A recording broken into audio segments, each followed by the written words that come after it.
Hello again guys, welcome back to another Big Al Devlin video, and today we're going to be looking or continuing our look at Britannic paganism, looking specifically at the totem animals of cows and bulls, or collectively of course cattle. Now the reason why I term them cows and bulls is even though cattle as a general category were very important to the pagans, cows and bulls, the female and male aspects of cattle, were seen as slightly different from one another. Now you don't get this in every species of animals. When we've looked at horses in the prior video, for example, male stallion, it didn't matter, they both represented the dual nature of life and death together, creation and destruction together, and hence why they had a connection to the spirit realm as entities that transported you either to or from the spirit world. But with cows and bulls there is a difference between the genders, so we will be considering them as a whole but also separately at the same time. Now, cattle as a whole had value within pagan society, and so whether it be even domesticated or even wild cattle, because of course there were wild cattle back in ancient times, which were called the aurochs, which were very, very large cattle, you know, much larger than our current day cattle. They stood up at 2 meters tall whilst on all fours, so they were very, very, very big animals. But the reason why, regardless of whether it's wild or domesticated cattle, they were so important is they came to represent essentially symbols of both power but predominantly wealth within pagan culture. The reason as such is when you're in a culture where an economy hasn't truly been established, a complex economy like our own, where there's money and defined values to the money, you know, like a British pound is worth this, and you know exactly what it is. Everyone knows that this standard value equals this. Well, back in ancient cultures, this wasn't quite the same, you know. Yes, they had gold, yes, they had silver, copper, bronze, whatever, tin. They did have these precious metals to use to trade with also, but predominantly what had most value? A metal that is worthless to you in essence, or something that can keep you literally alive by either feeding you, sheltering you, keeping you warm, whatever. These are the things which obviously had true value to the people of ancient pagan cultures, and cattle as a whole was seen as the ultimate valuable commodity, and so they had actually a defined value. A cow, or sorry, a cattle would have, you know, be equal to X amount of whatever.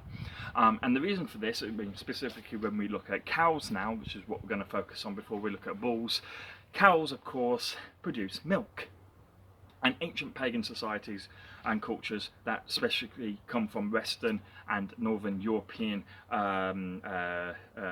heritage, these guys did drink a lot of milk, and as a result it was seen as essentially almost like a holy communion, as a sacred form of nourishment, because you could, if you needed to, live off milk alone. And so a cow became incredibly valuable because it doesn't matter whether it be winter, the hard months of winter, or the lovely months of spring, you always had a source of nourishment if you had cattle with you. As long as you could let them graze, they would keep your entire family alive, and so you cannot really put a price on that, and that's why they were seen as so valuable within pagan culture. Now, the cow itself became to represent within certainly Irish culture especially, but all of Britannic culture and Celtic culture, came to really symbolise the sacredness of motherhood, with their milk, the milk of the cows, being representing essentially the force of life itself. Now I've gone into that essentially, and how it represents, you know, the force of life itself, because it can keep your entire family nourished and alive through the hard winter months. But we see it echoed within numerous different accounts of paganism. Before I get into some of the minor stories within Britannic paganism, I just want to show how it echoes within Nordic paganism, something which I'm, you know, obviously very familiar with. Now, in Nordic paganism, during what's called the cosmology myth, which is essentially the creation or the Genesis equivalent within Norse culture, the gods, of course, born. Now, originally, when the gods are first there, they are simply just, they are living, but they are not truly alive. They are living, but not conscious, not aware. Okay, and this is, seen within all forms of pagan culture. Everything that is around us lives, be it animate or inanimate, be it aware or unaware. So obviously you've got higher beings of higher consciousness like ourselves, then we've got animals, then we've got plants, which don't really react too much, but they know where the sun is, they grow towards the sun, so they have some degree of awareness. But there's even life found in the inanimate, such as the rocks, in water, in the soil, so on and so forth. And so to pagans, everything lives, everything comes from the same origin, the same source point. So everything has life, but not everything is aware. And you could draw an analogy with this consciousness, which is what we call it, the consciousness, with a soul or with a spirit. They're all the same synchronous terms within paganism. A soul is just simply your consciousness or your awareness, ultimately. And so when we see the birth of the gods, at first they were unaware, they were inanimate like the rocks themselves, okay? But they were given awareness, a soul if you wish, a consciousness, by the hermaphrodite cattle called Udhumbla. So it was both bull and cow at the same time. Now, the reason it was hermaphrodite was perhaps not in a literal sense, of course, or was not perceived in a literal sense. It was, of course, a metaphor, because it was both male and female at the same time. It was the true symbol of fertility, and you see this again and again within Nordic culture, that when there is a combination of male and female, you have this just being a metaphor for true fertility, essentially, or true force of life. And Northumbria was that. It was a force of life. It came along and it gave what was called, amongst some pagans, the breath of ecstasy, and amongst other pagans called the madness of the gods. And this made them aware, it made them conscious, and it made them, like ourselves, aware of what's going around us, and essentially what we would describe as living. Now, of course, this consciousness was passed on to us through Odin himself, but we're going off topic now. But the important point is, within Nordic paganism, you see this same sacredness of life itself coming from, ultimately, it was the cow aspect of Udhumbla, the milk that nourished the gods and made them aware. Okay? Now, we also see this nourishment, or this sacred communion aspect of milk, which it was used as a sacred communion when consulting some of the gods within Britannic culture. But we see this milk being used to bring life, in essence, within a variety of Celtic tales also. And again, it adds value and shows you how much the ancient Britannic people valued the cow, especially amongst all things. For example, when you look at the goddess Brigdi, the goddess Brigdi, which is actually the derivative of Saint Bridget. So in Christianity, there is a saint called Saint Bridget, and Saint Bridget is completely 100% based upon, loosely, obviously, just made into a Christian saint instead, but is based upon the goddess Brigdi. Now, Brigdi was herself nourished by a cow who came from the other world. The other world, not meaning hell or anything like that. Other world is simply meaning the spirit realms. Okay, and this cow was with white body and red ears, and it gave her life. It made this goddess live, just in the same way that the Norse gods were given life by a spiritual version or counterpart of a cow. And in fact, Brigdi is so much associated with cows, that she's almost always depicted, when you look at archaeological finds and ancient carvings of her, as always milking a cow. And you can find the most typical example of this is a wooden carving within the tower on Glastonbury Tor. Okay, and there you'll see her, as I say, milking a cow, and that's almost how she was almost depicted. So she had a strong connotation with cows herself. Okay. Now, this motive of essentially the supernatural nourishment of a cow is depicted in a number of different, countless tales within Britannic culture also.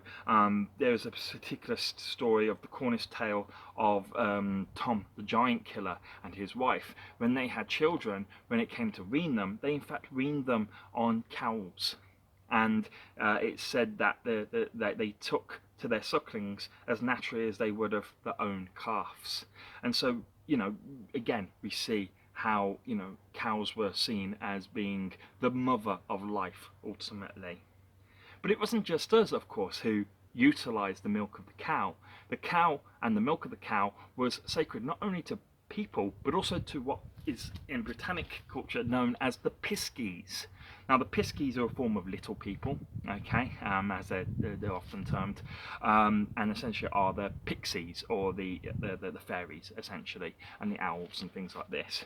So piskies were actually known to often milk cows, and they would steal the milk of cows, but they also had their own supernatural cow that belonged to them themselves, to the little people as a whole, and this was called the small people's cow. And it was very, very unique in the sense that it would actually always produce at least twice the amount of milk of that of a normal cow. And the fairies themselves, the piskies, would milk this cow once a year, every midsummer's night. Now, we're going to finish off now, not on the stories, but some of the ceremonies that were used in conjunction with cows. It was seen as very unlucky not to do what I'm about to describe. Every midsummer, essentially, during the festival of Beltane, it was incredibly important to drive your cattle between fires to purify them. And this was used within not just Britannic culture, but all of Celtic culture. And if you didn't do this, it was seen as very, very, very unlucky. And so cows were had, literally built into their into the pagan calendar and the pagan festivals, a built-in role where you must look after the cows. You must literally look after not only their physical aspect, but their spiritual aspect as well. And so it's very easy to see how cows were obviously seen as being incredibly important within Britannic paganism. Now, closely linked to the cows, which we've now finished with, of course, were the bulls themselves. Now, the bull itself was, believe it or not, actually closely linked to a variety of different deities, the deities that are typically associated with poetry and healing, but also that of the underworld itself. Now, as I've mentioned, the cow itself was seen as being a mother, essentially, or the force of life itself, and the mother of life. And the bull had a very similar role. So it's looking particularly at the creational aspect of life, because of course life can be divided into both creation and destruction, or life and death. And we see that with horses, for example, they are linked equally with both aspects, life and death occurring at the same time, such as I said, the story of Rhiannon. When she died, she gave birth to twins, and it's that birth and death occurring at the same time that is often associated with horses, the process of coming from and going to the underworld at the same time.